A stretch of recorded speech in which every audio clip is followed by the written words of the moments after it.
Hello students, चलिए मैं आज कक्षा 12 की हिंदी की क्लास लेकर उपस्थित हुआ हूँ। तो आइए, जैसा कि सभी स्टूडेंट्स के मन में आजकल ये कन्फ्यूजन चल रही है कि हम लोगों को किस चीज़ की तैयारी करनी है, मतलब हिंदी में हमें क्या क्या तैयार करना है। जैसे हम हिंदी की बात करने वाले हैं।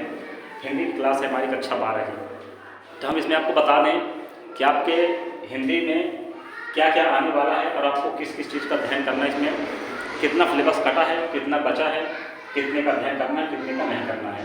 तो चलिए मैं इन सभी संबंधों में जो है बात आज करने वाला हूँ। तो सभी लोग इस वीडियो को ज़रूर देखना, ठीक है, ताकि आपके जो है बोर्ड परीक्षा में ये हेल्पफुल हो सके। ठीक है, तो आइए मैं एक एक करके जो है आपको बताने जा रहा हूँ कि क्या क्या आपको अध्ययन करना है हिंदी के सिलेबस में। ठीक है, तो मैं इसमें बता दूँ, थोड़ा हिंदी का सिलेबस लिख देता हूँ। चलिए देखते हैं। हिंदी का ये है पैटर्न, ठीक है, या मैं डाल दूँ सिलेबस। मैं इसको हिंदी में लिखे दे रहा हूँ। हिंदी का सिलेबस या हिंदी का पैटर्न क्या क्या आपके इसमें आने वाला है 2022-23 में, ठीक है ना। यानी हम ये कहते हैं आप सीधे लिख दी 23 में, ठीक है ना, 2023 में ही आपके एग्जाम होने वाले हैं। हम इसमें लिख देते हैं 2023 जी, ठीक है, क्या आने वाला है। तो आइए देखते हैं कि करके इसमें सबसे पहले आपको अध्ययन करना होगा हिंदी गद्य साहित्य का इतिहास का। ठीक है, आपको जो पढ़ना है मैं वो लिखे दे रहा हूँ, जो कटा है उससे कोई मतलब नहीं आते आपको, ठीक है ना। जो आपको पढ़ना है, जिसका अध्ययन करना है, उसे मैं यहाँ पे नोट करा दे रहा हूँ एक एक करके। तो आप लोग देखते जाइएगा। जब तक आपको सिलेबस पता नहीं होगा तब तक आप तैयारी अच्छे से नहीं कर पाएंगे। इस चीज़ को बिल्कुल नोट कर लीजिए, ठीक है। यानी हमें तैयारी करने के लिए अगर एक अच्छे मार्क्स की ओर आप आगे बढ़ना चाहते हैं तो निश्चित रूप से आपको सिलेबस जरूर जानना चाहिए कि हमारे सिलेबस में क्या आने वाला है, क्या नहीं। क्योंकि आप अगर आप धीरे में तीर मारते हैं तो निश्चित रूप से आप भटक जाएंगे रास्ते से, ठीक है ना। तो आपको ये ध्यान देना है कि हमें क्या पढ़ना, क्योंकि पढ़ने के लिए तो बहुत सारा मटेरियल होता है ना। आप कहो तो सालों पढ़ो तो भी ना चुके। तो हम यहाँ पे ऐसी चीज़ें बताने वाले हैं जो आप जिनको पढ़ेंगे वो आपके एकदम हेड टू हेड परीक्षा में फंसेंगी, ठीक है। तो चलिए मैं यार सिलेबस बता दे रहा हूँ आपको क्या क्या आने वाला है। इसके बाद यदि आप लोग कहेंगे तो मैं आपकी पूरी क्लास चला दूंगा। अभी टाइम 1 महीने का है, मैं लगभग सारी चीज़ें पूरी कर दूंगा, ठीक है। अगर बच्चे इसको लाइक करते हैं, पसंद करते हैं, तो मैं निश्चित रूप से आपको इस सिलेबस आज बताने के बाद उनके संबंध में सारी बातें क्लियर करा दूंगा कि आपको क्या क्या पढ़ना है और कितना तैयार करना है। मैं ज़्यादा मटेरियल नहीं दूंगा, मैं बहुत शॉर्ट मटेरियल में आपको जो है सब कुछ उपलब्ध करा दूंगा, बहुत कम चीज़ों में, ठीक है, जो आपकी परीक्षा से बिल्कुल सीधा संबंध रखती हैं। तो आइए देखते हैं। सबसे पहले नंबर 1 पे आपको पढ़ने का हिंदी गद्य साहित्य का इतिहास आपको अध्ययन करना होगा। हिंदी गद्य साहित्य का इतिहास।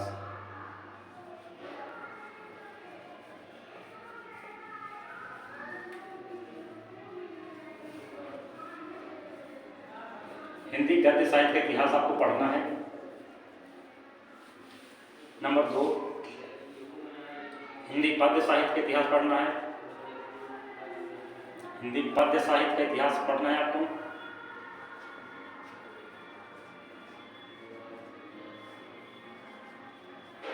मैं इनको एक एक करके फिर क्लियर करा दूंगा, ठीक है। पहले आप इसको देखते जाइए और बताना जिसको जो समझ में नहीं आता, ठीक है ना। हिंदी पद्य साहित्य के इतिहास में आपको अध्ययन करना है।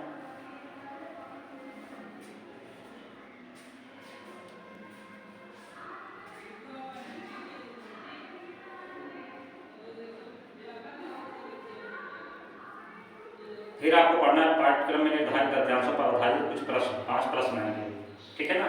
पाठ्यक्रम पर आधारित 5 प्रश्न कम से कम आपको पाठ्यक्रम पर आधारित पाठ्यक्रम पर आधारित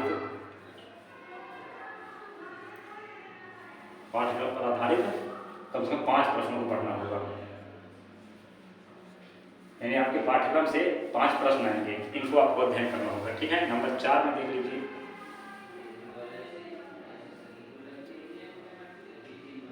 इसमें पाठ्यक्रम पर आधारित 5 प्रश्न गद्यांश से आएंगे। कहाँ से आएंगे?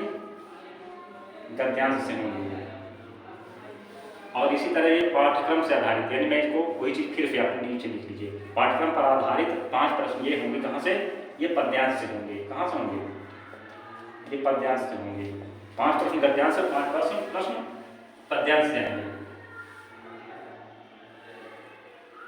फिर आएगा लेखकों का साहित्यिक परिचय, लेखकों का साहित्यिक परिचय आएगा।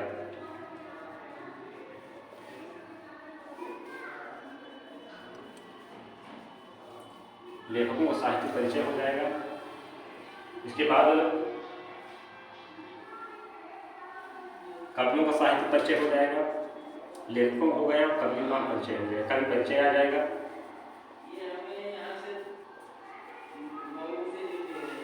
कवि परिचय हो जाएगा। 7वां इसमें आ जाए खंड काव्य की कथा वस्तु एवं पात्रों का चरित्र चित्रण। ठीक है, ये खंड काव्य आपको आएगा, खंड काव्य पढ़ना होगा आपको।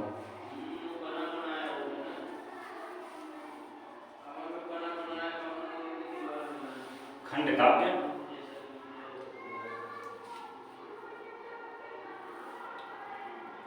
खंड काव्य की कथा वस्तु,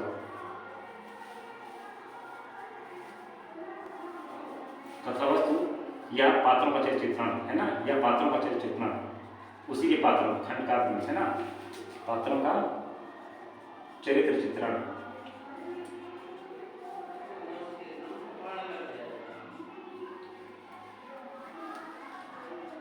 चरित्र चित्रण ये हो जाएगा। अब क्या आएगा? तो आपको इसमें निश्चित रूप से श्रवण कुमार का पढ़ना होगा। खंड काव्य किसका पढ़ना है? मैं इधर लिख रहा हूँ श्रवण कुमार का। खंड काव्य जो आएगा चरित्र चित्रण इसमें श्रवण कुमार का होगा। श्रवण कुमार ये हो जाएगा। ठीक है, फिर है 8वां नंबर। 8वां नंबर में आपको क्या पढ़ना है?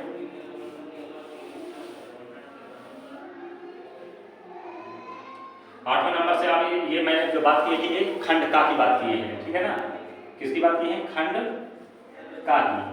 सिलेबस आपका खंड का खा में से बटा हुआ है। ठीक है ना, तो का और खा में आपका ये सिलेबस बटा हुआ है। तो ये देखते हैं, अब खंड खा की बात करेंगे। प्रश्न नंबर 8 से यहाँ से खंड खा की बात करेंगे। ठीक है ना, यहाँ से खंड खा, खंड खा हो जाएगा। ऊपर खंड का हो गया और ये है खंड खा। ठीक, खंड खा में प्रश्न नंबर 8 आ जाएगा। 8 देखते हैं क्या बनेगा। ये नंबर 8वां है। और क्या पढ़ना है आपको 8वें से तो बता दें आपको। 8वें में पाठ्यक्रम निर्धारित संस्कृत गद्य का संदर्भ सहित हिंदी में अनुवाद, आपके अनिवार्य संस्कृत से आएगा, अनिवार्य संस्कृत से।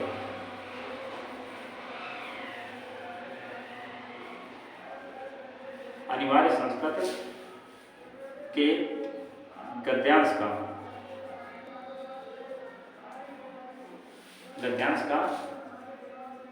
संदर्भ सहित हिंदी में अनुवाद आएगा। संदर्भ सहित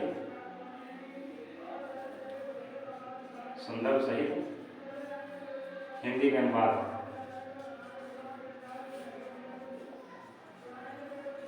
हिंदी में अनुवाद आपको करना होगा।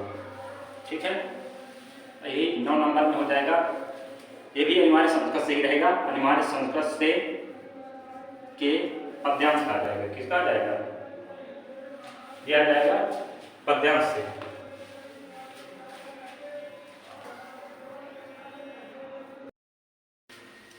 हाँ, चलिए यहाँ से आगे बता देते हैं आपको। अनिवार्य संस्कृत के यहाँ गद्यांश का संदर्भ सहित हिंदी में अनुवाद हो गया, और यहाँ अनिवार्य संस्कृत से पद्यांश से ठीक हो जाएगा। ठीक है, पद्यांश का संदर्भ सहित हिंदी में अनुवाद समझा गया। यानी संस्कृत में गद्यांश और पद्यांश दोनों का जो है हिंदी में अनुवाद करना पड़ेगा आपको। गद्यांश का संदर्भ भी लिखना होगा और हिंदी में अनुवाद, एक गद्यांश आएगा और एक पद्यांश को करना होगा। ठीक है, ये हो गया 9वां नंबर। अब हम देखते हैं 10वां नंबर।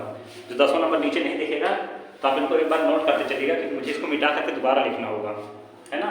तो आप लोग इसको नोट करिए तुरंत,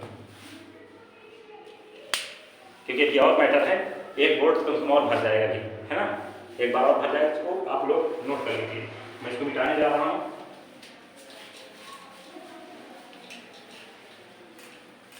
चलिए 9 नंबर तक हो गया है, 9 के आगे आपको देखना है 10 नंबर से, ठीक है।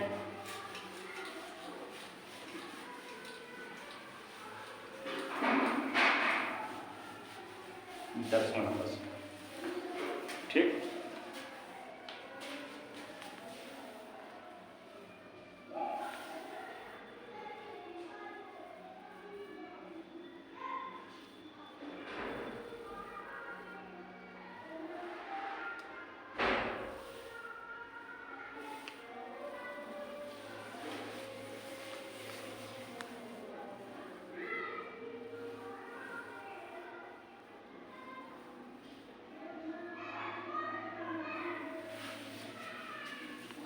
आइए देखते हैं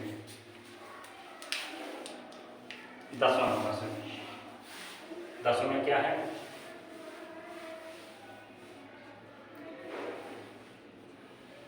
दसों में देख लीजिए, इसमें आपको करना लोकोक्ति मुहावरों के अर्थ हम वाक्य प्रयोग आएंगे। क्या जाएंगे? लोकोक्ति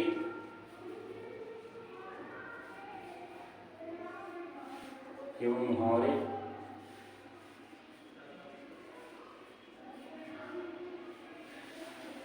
लोकोक्ति एवं मुहावरे के अर्थ में प्रयोग आ जाएंगे, ठीक है। फिर 10वां के बाद 11वां नंबर आ जाएगा। 11वां नंबर में क्या जाएगा देख लीजिए, इसमें अगर संस्कृत शब्दों में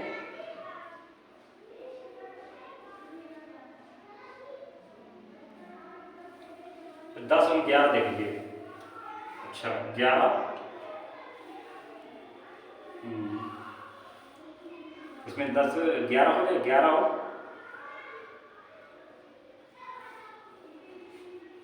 कि आपका चलिए 10 हो गए, 11 और 12 हम कर लेते हैं, ठीक है ना। 11वां 12वां नंबर इसकी क्या जाएंगे? 11वां 12वां में आ जाएंगे आपके संधि आ जाएंगे 10वें में, 11 में इसमें संधि हो जाएंगे। और क्या जाएंगे?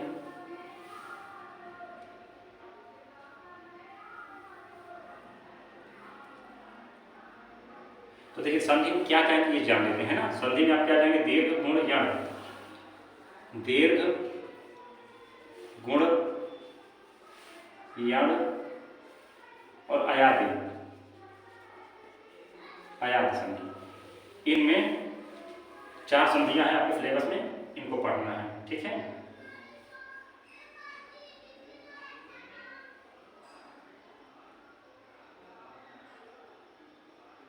लेकिन आपको संधि विच्छेद भी आना चाहिए और इनके संधि को पहचानना भी आना चाहिए, ठीक ना, कि आप संधि को पहचान भी सकें और इनका विच्छेद भी करना आपको आ जाए।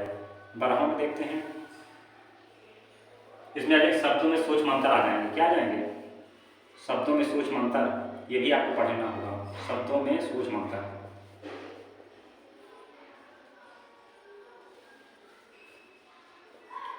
शब्दों में सूक्ष्म अंतर जानते हैं ना। जैसे आ जाता है, जैसे दे देता है वारिद हो जाता है, एक वारिज हो जाता है ना, वारिद या वारिधि, ऐसे सूक्ष्म अंतर आ जाते हैं ना। जैसे मैं बता दूं आपको, नहीं आप समझ नहीं पाएंगे शब्दों में सूक्ष्म अंतर होते कैसे।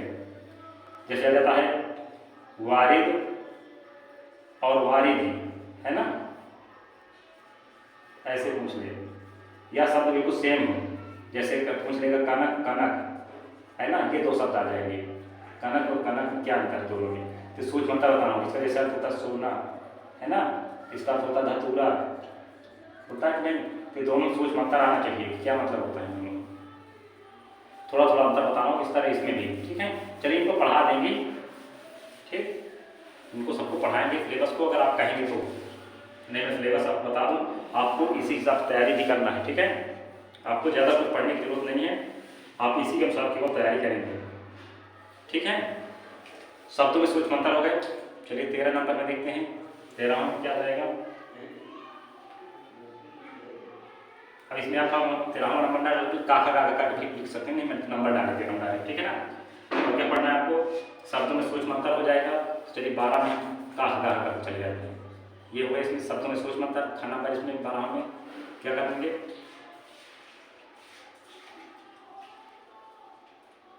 शब्दों में सोच मंत्र बाद हो जाएंगे, अनेकार्थी शब्द हो जाते हैं, अनेकार्थी,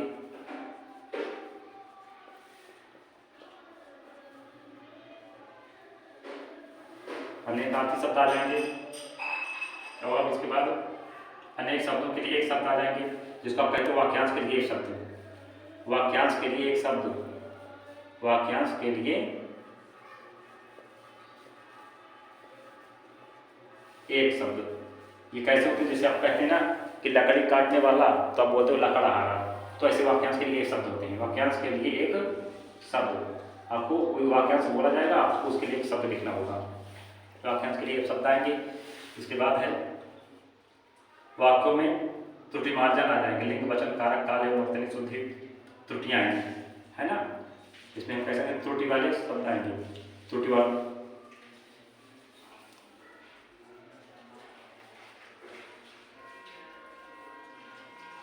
त्रुटिपूर्ण शब्द आएंगे। क्या है? त्रुटिपूर्ण शब्द आएंगे, इनको आपको शुद्ध करना होगा, त्रुटिपूर्ण शब्द आएंगे, ठीक। जिसमें लिंग वचन कारक काल एवं वर्तनी संबंधी त्रुटियां आएंगी, लिंग वचन कारक वाले, है ना। कुछ लिंग संबंधी त्रुटियां आएंगी, लिंग वचन कारक, है ना, लिंग वचन कारक काल एवं वर्तनी संबंधी, काल एवं वर्तनी संबंधी यानी लिखावट संबंधी, है ना, लिखने में कुछ त्रुटि कर दी जाएगी, वर्तनी संबंधी त्रुटियां आएंगी, संबंधी त्रुटियां।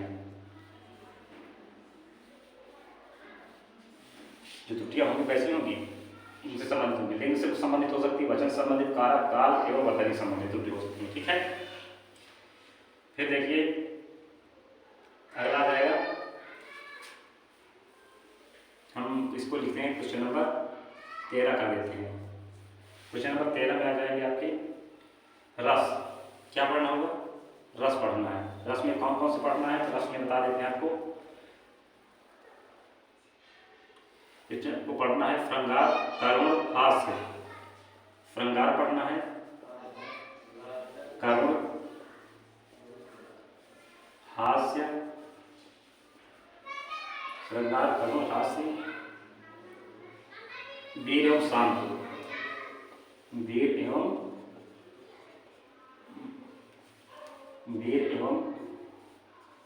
शांत रस।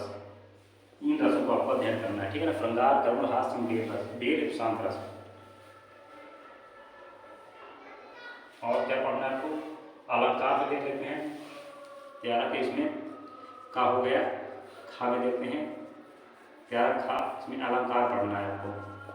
अब अलंकार में देख लेते हैं कौन कौन से अलंकार का अध्ययन करना, तो भी आप देख लीजिए, क्योंकि हमें सारे अलंकारों का अध्ययन भी नहीं करना, ना सारे हमें रसों का अध्ययन करना है, ठीक है ना। ये आपकी मैंने छांट कर लिख दिया है, आपको इन्हीं की केवल तैयारी करना है, फालतू को आपको जो है सारे मटेरियल तैयार नहीं करना है कि आप परेशान रहे सारा, ठीक है। ये आप लोगों के लिए काफ़ी जो है हेल्पफुल होने वाली है क्लास, इनको आप देखते रहिए।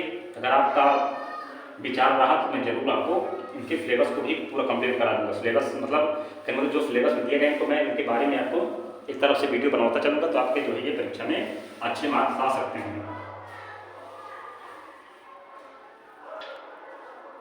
चलिए आगे देखते हैं अलंकार में कौन कौन से आएंगे।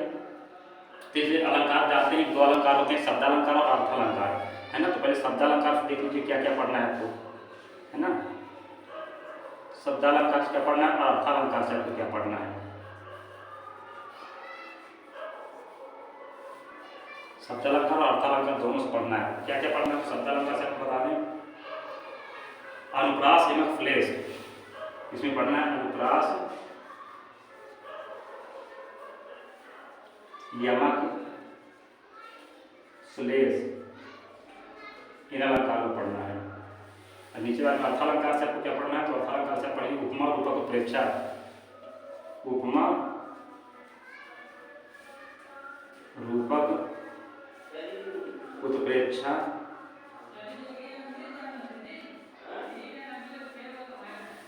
उपमा, रूपक, उत्प्रेक्षा, ठीक है। अलंकार के बाद आएंगे छंद आ जाएंगे, ठीक है। तो छंद में चलिए आपको बता देते छंद में क्या क्या पढ़ना है। ये अलंकार हो गए, अगले नंबर में आपको छंद पढ़ना है। छंद में बता देते हैं क्या क्या पढ़ना है आपको। छंद में बता, इसमें पढ़ना है आपको मात्रिक,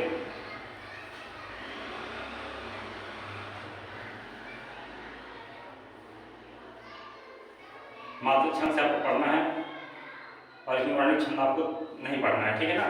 छंद में केवल मात्रिक छंद का ही अध्ययन करना है, जिसमें चौपाई, दोहा, सोरठा, कुंडलियाँ, चौपाई, दोहा, सोरठा, कुंडलियाँ, चौपाई, दोहा, सोरठा, कुंडलियाँ।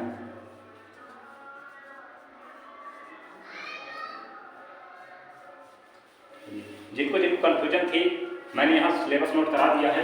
अब आप जो है अपनी कन्फ्यूजन दूर कर सकते हैं, ठीक है। और जो बच्चों को मटेरियल में और दिखाई दे रहा हूँ, पत्र लेखन में आपको क्या करना है वो भी बता दूँ मैं, ठीक है। चलिए इसको एक बार फिर से मिटाऊंगा, तो सब लोग नोट कर लीजिए। सिलेबस कुछ बड़ा है पर इसमें है कुछ नहीं, बहुत ही सरल है, ठीक है। 13 तक हो गए।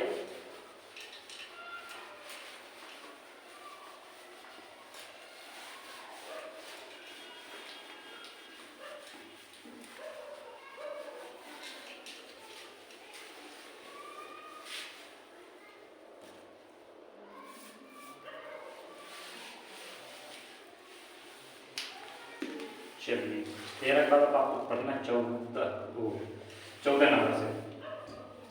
चलिए इसमें पत्र लेखन आपको बता दें। पत्र लेखन आएगा, क्या है पत्र लेखन आएगा।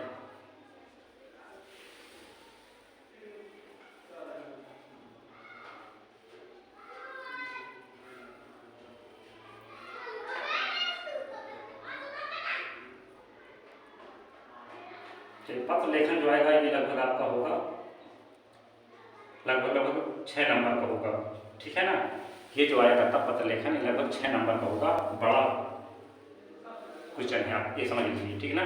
आप लोगों के लिए जो है ये सरल भी होता पत्र लिखना, और ये आप लोगों के लिए ज़्यादा नंबर का भी होगा, ठीक है ना। लगभग 6 नंबर का होगा। कितने का होगा? लगभग 6 मार्क्स का होने वाला है। चलिए देखते हैं पत्र लेखन में। पत्र लेखन में देख लेते हैं कौन कौन से पत्र आ सकते हैं। इसमें आ जाएगा नियुक्ति या आवेदन पत्र आ सकता है ना। नियुक्ति पत्र में नियुक्ति आवेदन पत्र आ सकता है, नियुक्ति पत्र, ठीक है। नियुक्ति पत्र, नियुक्ति या आवेदन पत्र, है ना। नियुक्ति आवेदन पत्र हो सकता है पत्र लेखन में, और बैंक से संबंधित हो सकता है ना। कोई बैंक से संबंधित, बैंक से किसी व्यवसाय के लिए ऋण प्राप्त करने के लिए, बैंक से हम इसमें लिख देते हैं बैंक से ऋण प्राप्त करने के लिए, बैंक से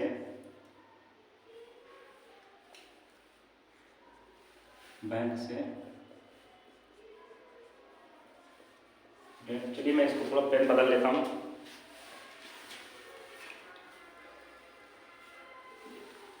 डिस्टर्ब कर रहा है ना, आइए देखते हैं।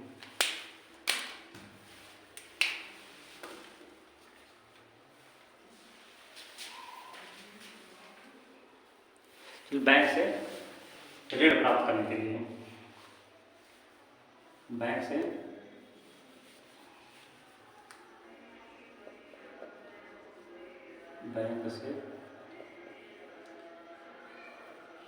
ऋण प्राप्त करने के लिए पत्र लिखना है आपको।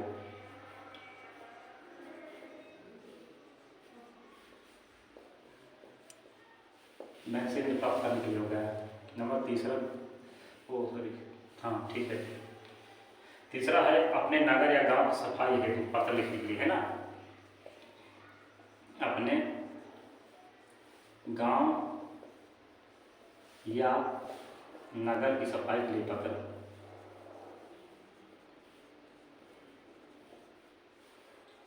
सफाई के लिए पत्र। पत्र केवल ये 3 ही प्रकार के आपको तैयार करना है, ठीक है ना। एक नियुक्ति या आवेदन पत्र, या तो बैंक से ऋण लेने के लिए, या अपने गांव या नगर की सफाई करने के लिए, ठीक है। फिर आ जाएगा निबंध लेखन, 15 नंबर में आ जाएगा निबंध लेखन।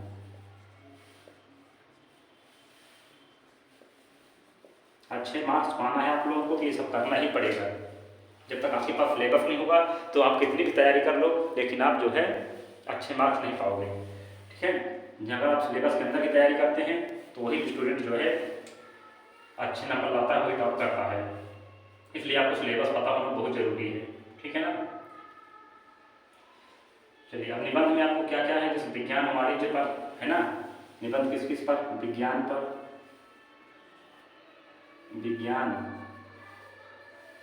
वाणिज्य,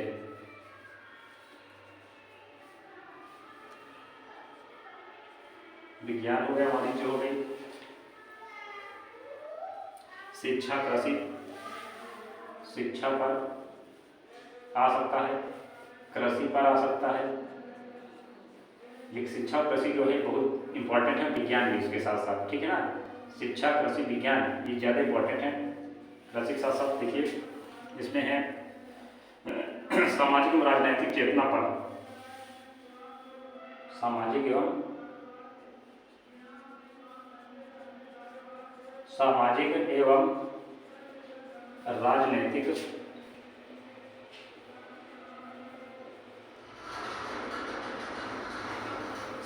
राजनैतिक चेतना पर आधारित, राजनैतिक चेतना पर आधारित, चेतना पर आधारित,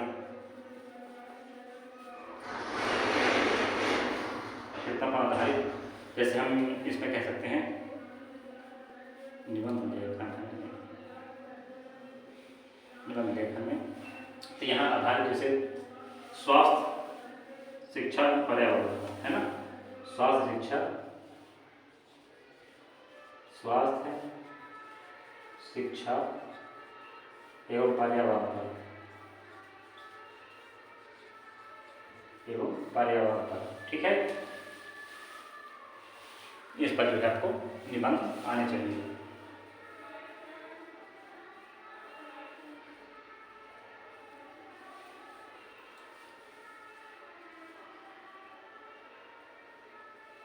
ये है आपका सिलेबस, और पाठ से तो आप जानते ही हैं कि आपके पाठ में क्या क्या है। तो चलिए मैं इसमें बता देता हूँ, गद्य से कौन कौन से जो है आने वाले हैं। गद्य से देखिए आपको पढ़ना होगा हिंदी गद्य से, इसमें वासुदेव शरण अग्रवाल को पढ़ना है, वासुदेव शरण अग्रवाल को पढ़ना है गद्य से, ठीक है। और वासुदेव शरण अग्रवाल के अलावा डॉक्टर हजारी प्रसाद द्विवेदी,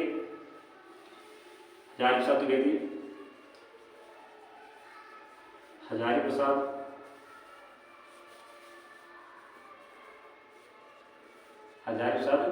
द्विवेदी जी को पढ़ना है आपको,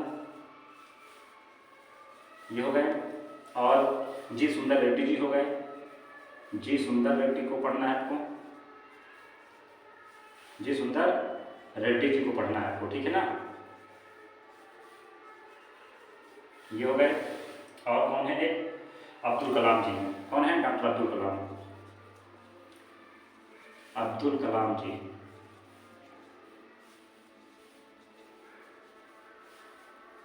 अब्दुल कलाम जी हो गए। और बस आपको गद्य से केवल इतने पढ़ना है। पद्य से आपको क्या क्या पढ़ना है, तो पद्य से इधर देख लीजिए, तो मैं थोड़ा इधर पद्य के अलग से नोट करा दे रहा हूँ, पेन चेंज करके, ठीक है।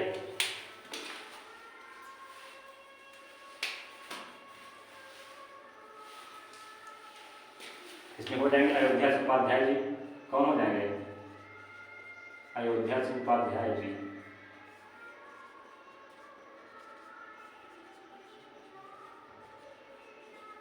अयोध्या सिंह उपाध्याय हो गए। और मैथिली शरण हो गए, मैथिली शरण गुप्त,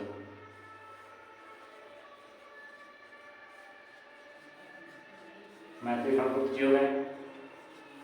नंबर 3 जयशंकर प्रसाद सुमित्रानंदन में हो जाएंगे, जयशंकर प्रसाद जी हो जाएंगे। नंबर 4 सुमित्रानंदन पंत जी हो जाएंगे, कौन हो जाएंगे, सुमित्रानंदन पंत, सुमित्रा नंदन पंत जी हो जाते हैं, ठीक है, सुमित्रा नंदन पंत ये हो जाएंगे। 5वें महादेव वर्मा जी हैं, रामधारी सिंह दिनकर हैं, महादेव वर्मा,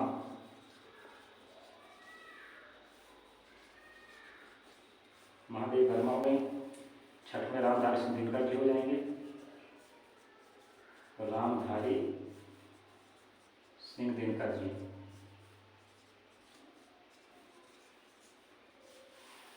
और 7वें और लास्ट हैं आपकी, इसमें पढ़ना है आपको सच्चिदानंद हीरानंद वात्सल्य जी को, तब सीधे लिख देते हैं अज्ञे हैं,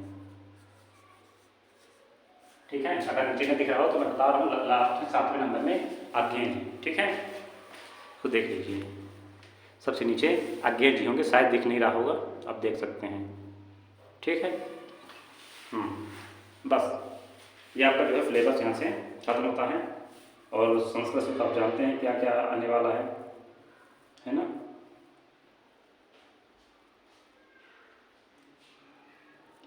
चलिए, तो ये आपका जो है सिलेबस हो गया।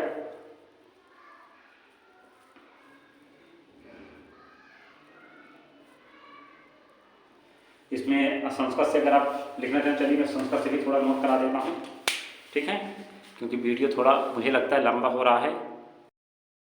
चलिए संस्कृत से भी जानिए, संस्कृत से आपको क्या आने वाला, अनिवार्य संस्कृत है ना आपके हिंदी में, है ना। चलिए अनिवार्य संस्कृत से भी देख लेते हैं, अनिवार्य संस्कृत से क्या आने वाला है आपकी हिंदी में, क्योंकि अनिवार्य संस्कृत का भी बराबर रोल है इसमें आपकी हिंदी में, ठीक है ना। तो देखते हैं इसमें संस्कृत है तो क्या आ जाएंगे, इसमें 3-6 पाठ अनिवार्य संस्कृत से। अनिवार्य संस्कृत से क्या आने वाला है वो मैं दिखा दे रहा हूँ, ठीक है ना। अनिवार्य संस्कृत से, अनिवार्य संस्कृत जो आने वाला है तो मैं बता दूं, देखिए इसमें हम एक नंबर डाल रहे हैं। अनिवार्य संस्कृत से आएगी आत्मज्ञ एवं सर्वज्ञ, ठीक है ना। पाठ है कोई आत्मज्ञ एवं सर्वज्ञ का, आत्मज्ञ एवं सर्वज्ञ, एवं सर्वज्ञ, आत्मज्ञ एवं सर्वज्ञ, है ना। नंबर 2 में लिख लीजिए, इसमें संस्कृत भाषाया महत्वम, संस्कृत भाषाया महत्वम, महत्व हो गया। फिर जातक कथा, क्या है जातक कथा,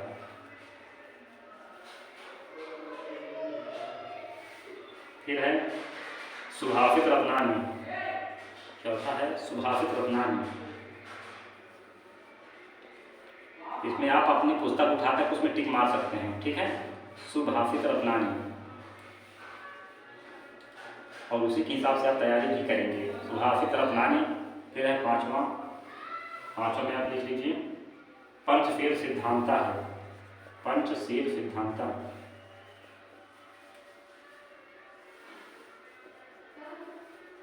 पंचशील सिद्धांता है। अब फिर है 6वां और आखिरी है, अच्छा एक छूट है क्या, महामना मालवीय, मालवीय जी का है क्या, महामना मालवीय जी का कोई पाठ है वो भी है, महामना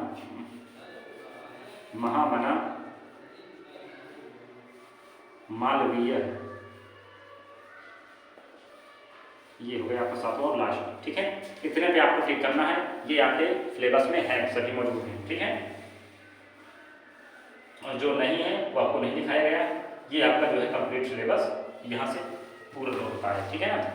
ये आपकी परीक्षा में आने वाले हैं, तो इनको देख करके इनको नोट कर लीजिए, और इसी से संबंधित जो है आपको पढ़ाई करनी है, और किसी को जो है अंधेरे में तीर नहीं मारना है, जो ऐसा करता है उसके ऑटोमेटिक नंबर कम हो जाएंगे, समझ लीजिए बिल्कुल, क्योंकि समय कम है और सिलेबस के हिसाब से पढ़ेंगे तो आप पूरा अपना सिलेबस कवर करेंगे, और इससे बाहर एक भी क्वेश्चन नहीं आने वाला, इसे बिल्कुल जान लीजिए, ठीक है। तो नोट कर लीजिए, मैं साइड हो रहा हूँ, और यदि आप लोगों का जो है इसमें कमेंट मिलती है मुझको तो कमेंट कर दीजिएगा, ठीक है ना।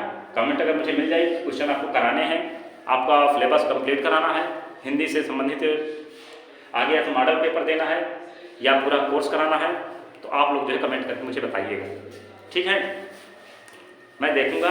और ज़्यादातर अगर आपके कमेंट आते हैं अधिक से अधिक बच्चों के कि आपको पूरा कोर्स चाहिए तो हम पूरा कोर्स भी करा देंगे। यदि आपको केवल मॉडल पेपर चाहिए तो मैं मॉडल पेपर करा दूँगा।